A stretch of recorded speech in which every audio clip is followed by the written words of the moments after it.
Now this is true liberty, when freeborn men, having to advise the public, may speak free, which he who can and will deserve high praise, who neither can nor will may hold his peace. What can be juster in a state than this? Euripides, Hicetid. Maybe you got lost somewhere, swimming too far off the beach. Well, hello everyone, and welcome to The Cause. My name is Rob, and today we're going to be discussing the third book in the third volume of the Harvard Classics series, Areopagitica by John Milton, which is a written speech for the liberty of unlicensed printing to the Parliament of England. I have thoroughly enjoyed this reading. It's honestly an important work in history, and it's one that we all should be acquainted with, because often we take for granted the liberty we have and the ability we have to speak freely. But as we're about to learn, that liberty can be taken away very quickly. When you start to censor knowledge, ideas, and books, ominous events usually follow. And those periods of history are not fun to live through unless you're somebody like Sam Adams, Napoleon, or the Marquis de Lafayette. And I will say, too, that Milton's Areopagitica is not an easy read. He references so much history that at times it may be hard to keep up with the actual subject that he's kind of on. For some of us, we don't have the context of the history that it takes to kind of understand the point that he's trying to hammer home. And there's also a lot to unpack here. First, we have to understand Milton and the time he is writing this. We also have to understand the order regulating print by the government. It should also be mentioned here that a war is going on at the same time all of this is happening. So let's unpack all this real quick, and then we will dive into his speech against Parliament's licensed printing order. You are really going to enjoy this one. It's honestly so important that we understand the significance of Areopagitica. So let's begin. John Milton was born in London in December of 1608. His father was a scrivener, which is basically somebody who copies documents and stuff like that, or it's kind of like a secretary today. And John would go on to study at Cambridge University. And much of what we know about Milton's affairs and stuff like that, his education, can be found in his commonplace book that he kept. From this book, we chart his education, his travels, and some other things. Milton had command of many languages: Latin, Greek, Hebrew, French, Spanish, and Italian, just to name a few. He was also able to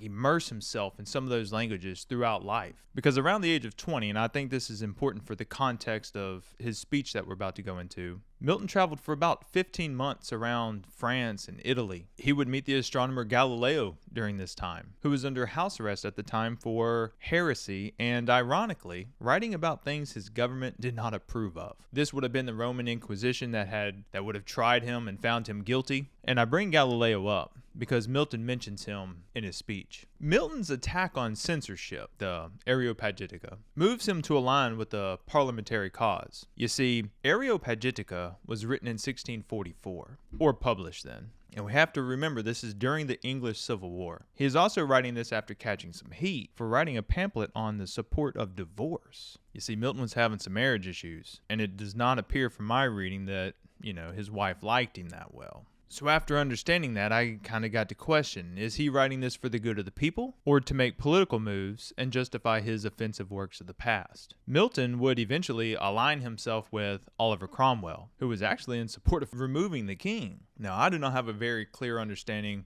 of this portion of history, at least just yet. But it makes more sense knowing a little about what's going on at the time to see why this censorship and all that is taking place. So I'll go ahead and stop the history lesson here, as we will be diving into some of Milton's other works in different volumes later in the series. But I wanted to just give you a little background because it helps give the context of why the government and Milton may be acting the way they are. Let's move into the order. The Order of the Long Parliament for Regulating of Printing was published on the 14th of June, 1643. Now we got to remember the English Civil War started around 1642, depending on what part of the country you're talking about. The order stated here that no order or declaration of both or either House of Parliament shall be printed by any but by order of one or both the said houses, nor other book, pamphlet, paper, nor part of any such book, pamphlet, or paper, shall from henceforth be printed, bound, stitched, or put to sale by any person or persons whatsoever, unless the same be first approved of and licensed under the hands of such person or persons as both or either of the said houses shall be appoint for the licensing of the same, and entered into the register book of the company of stationers. Now there's more to it, but you can't print unless you have permission from the government, basically through a license, to do so. And the law is not just for books, it's for pamphlets, it's for, they even say paper. You print a speech on a piece of paper and it's not approved, it's illegal. Now reading through this order, which is only about 2 pages, I realized how hard this would be to enforce. But the law also says that at times they are hereby authorized and required from time to time to make diligent search in all places where they shall think meet for all unlicensed printing presses and all presses in any way employed in the printing of scandalous or unlicensed papers, pamphlets, books, or any copies of books belonging to the said company. So if they are found and they're not in accordance with the law, they are to be dismantled, taken away. The law also goes on to say that anyone who resists or helps in these illegal printing endeavors should be rounded up, apprehended, and as the order states, so they may receive such further punishments as their offenses shall demerit. Imagine a world changing so quickly. You're free to print and publish and exercise your freedom to speak out and support what you deem important. Then the government steps in and it takes your ability to communicate away. Well, this angered many people, and one in particular was John Milton. So let's dive into his written speech, Areopagitica, and discuss the 4 arguments that I found in his writing. So like we said, Areopagitica is a written defense for unlicensed printing. He chose this title based off of an ancient work from Athens, the Logos Areopagitica, which was a speech by Isocrates. The old speech aimed to reestablish the democracy of Athens by restoring the court of Areopagus. So that is kind of where Milton's work derived the title. Milton starts his speech off very tactfully, but in a sense almost condescending. He wants to keep the peace, but he also wants to let them know where he stands in regard to his opinion on the matter. He says the High Court of Parliament most likely wants the best for the people. He says he doesn't think they meant the order to be harmful in any way, but he followed it up with the fact that their actions got the power in me to a passion. He's angry, and like a rambunctious hound dog when you put it on a leash, he's bound to push back. He opens basically with this: but when complaints are freely heard, deeply considered, and speedily reformed, then is the utmost bound of civil liberty attained that wise men look for. He is telling the Parliament what his goal for this defense is. He is speaking freely in hopes that they will deeply consider and speedily reform their actions. He is saying that the order is unwise because if you do not have the liberty to discuss ideas and issues openly, then civil liberty is bound to just break down. Milton also believes they are coming into an age of increasing tyranny. He then will switch back to appeasing words, and he'll kind of do this dance in the beginning of the speech, giving them a little praise and hoping they can kind of see the light, and then afterwards delivering the attack that the speech has kind of become famous for. He says, I am not going to flatter you because I am going to give you the truth. And surely, if they want the best for the people, they will see the errors of their way and repeal this order for licensing print. So after appeasement, truth, and some psychology, he dives into what appears to be his passion for books. He says, books are not absolutely dead things, but do contain a potency of life in them to be as active as that soul was whose progeny they are. I never really thought of books like that. And then he states one of the most powerful lines in the book, in my opinion. He says, as good almost kill a man as kill a good book. Who kills a man kills a reasonable creature, God's image. But he who destroys a good book kills reason itself, kills the image of God as if it were the eye. Ponder that for just a bit. All of us humans are going to pass away, but our thoughts, our ideas, our contributions, they can live on. That holds a value. To kill a man who is already kind of destined to die, it is evil. But to kill the idea of the man, to kill his work, it eradicates reason itself. Jesus and his teachings are a good example. The flesh is not as important as the ideas and teachings that are left behind. Such a powerful concept to wrap your head around. His first argument dives headlong into what I call the history of censoring. And where do you think he begins?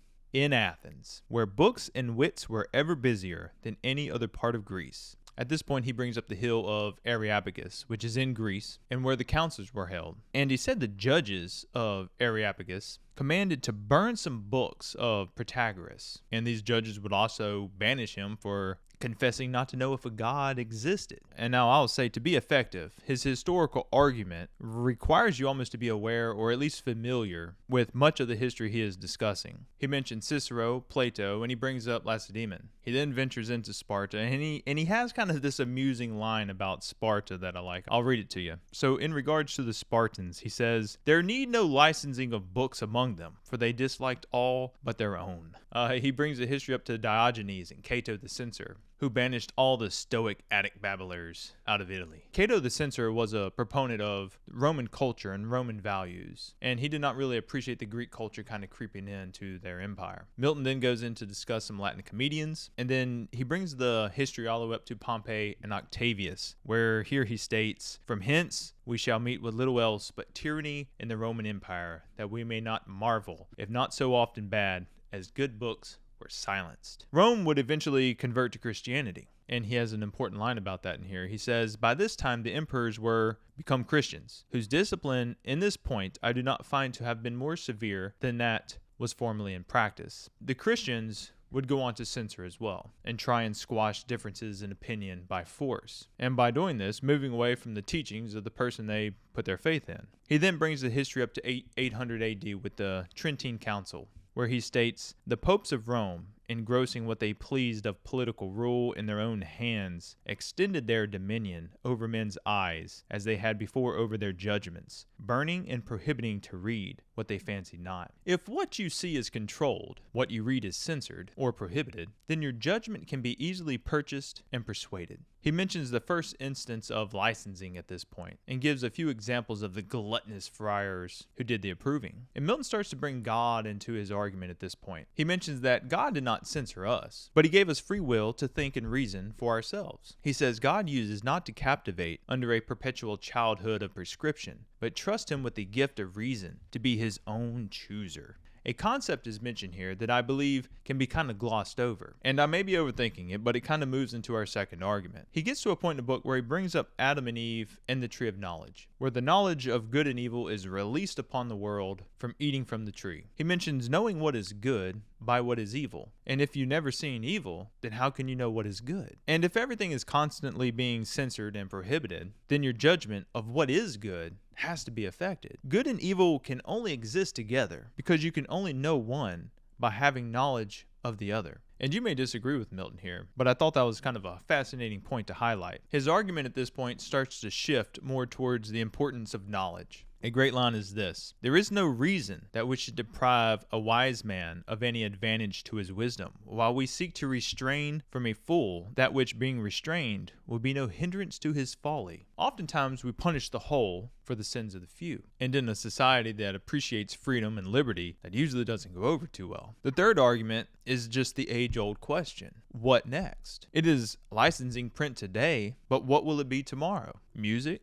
instruments, weapons, gestures? Are they going to censor how you move, how you dance? What about dictate what you wear, how loud you can be? Let's ban alcohol. That'll probably end well. Where does it end? Too many regulations can make life not worth living. And what's worse, wars start over things like that. So he brings it back to self-regulation. Allow people to choose what they want to do with reason. Such as this comment regarding Adam. When God gave him reason, he gave him freedom to choose. For reason is but choosing. Another important lesson here is this: God did not remove the object that caused Adam to sin, just like we should not remove books that may cause you to sin. And now Milton's argument here is kind of one-sided, as God did banish Adam from the garden, but I do understand what he was getting at. At this point, he ties virtue and sin together, and I thought this was a pretty cool concept. I was kind of unsure when I first started to read into it, but the more I ponder it, the more I kind of get his point. He said, "Look how much we thus expel of sin. So much we expel of virtue. For the matter of them both is the same. Remove that, and ye remove them both alike." You can't be virtuous without the temptation of sin. If sin did not exist, then we'd just all be good people living in this perfect world. But those who choose to live against sin and refrain from committing sin will become a more virtuous individual. He then kind of asked the question, look into Spain and Italy, where the inquisitional rigor has been executed on books. Do you believe they are better off? That is a good question. Anytime somebody passes a law, we should literally ask, are we going to be better off? Could it be possible that Parliament is wrong and government doesn't always commit to the course with the best outcome? He quotes a line from Francis Bacon here. He says that such authorized books are but the language of the times. That's scary. He then mentioned his time in Italy when he met Galileo. There it was that I found and visited the famous Galileo, grown old, a prisoner to the Inquisition. Actions have consequences, and great minds like Galileo can be robbed of their intellect and stifle their contributions to society. At this point, we move into the last argument, which is on truth. This next line is also one of the most famous ones, I feel, in Areopagitica. He says, where there is much desire to learn,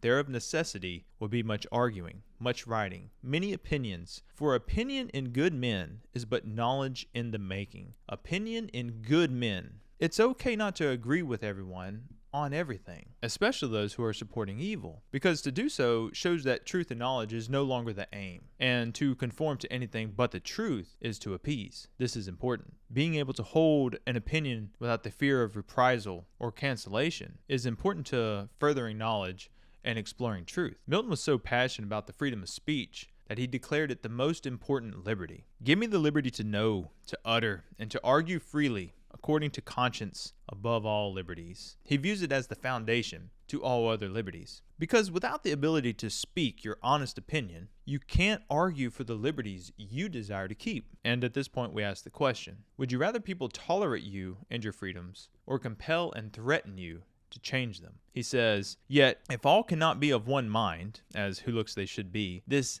doubtless is more wholesome, more prudent, and more Christian, that may be tolerated rather than all compelled. Freedom is a burden. It's a burden in the sense that I have to tolerate those freedoms that I may personally not agree with. Because who am I to compel you to live the way I want you to live? Freedom and liberty have to be rooted in a mutual respect. Because Milton is saying it's better to tolerate those liberties than to try and compel people to give them up. Because honestly, we don't all think the same. We don't hold the same opinions. That is the burden of freedom. And the truth can be a hard pill to swallow sometimes. He says, there is not aught more likely to be prohibited than truth itself, whose first appearance to our eyes, bleared and dimmed with prejudice and custom, is more unsightly and unplausible than many errors. A basic knowledge of history will show that when it comes to censoring, usually truth is the first to be sequestered. Bad things happen on a billionaire's island, and all of a sudden truth gets locked up tighter than a bank's vault. You may be unwilling to unpack, think about, or face some truth in your life, especially if it goes against our way of life, or if it can completely change the current view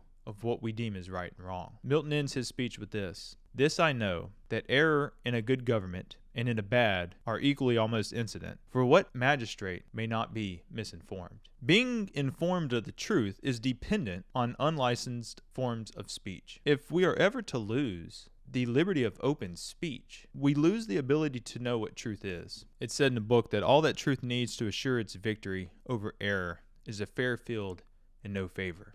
I love that. With that being said, I hope you have enjoyed this overview of Milton's Areopagitica.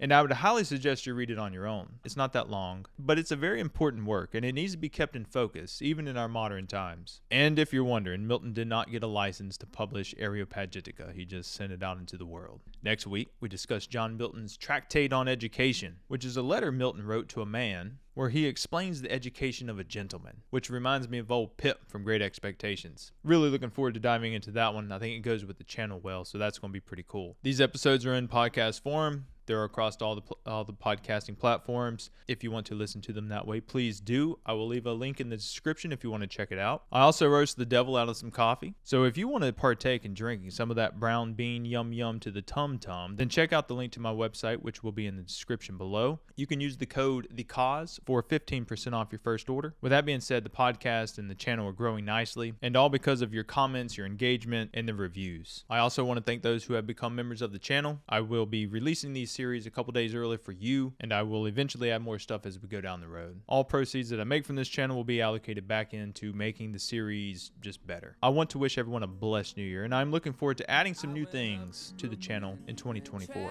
With that being said, read some amazing books, drink some amazing coffee, and I will see you next week. As always, stay blessed. Love y'all. I was making lots of noise, busking on the city streets. I came back from Brooklyn, but you didn't come back for me.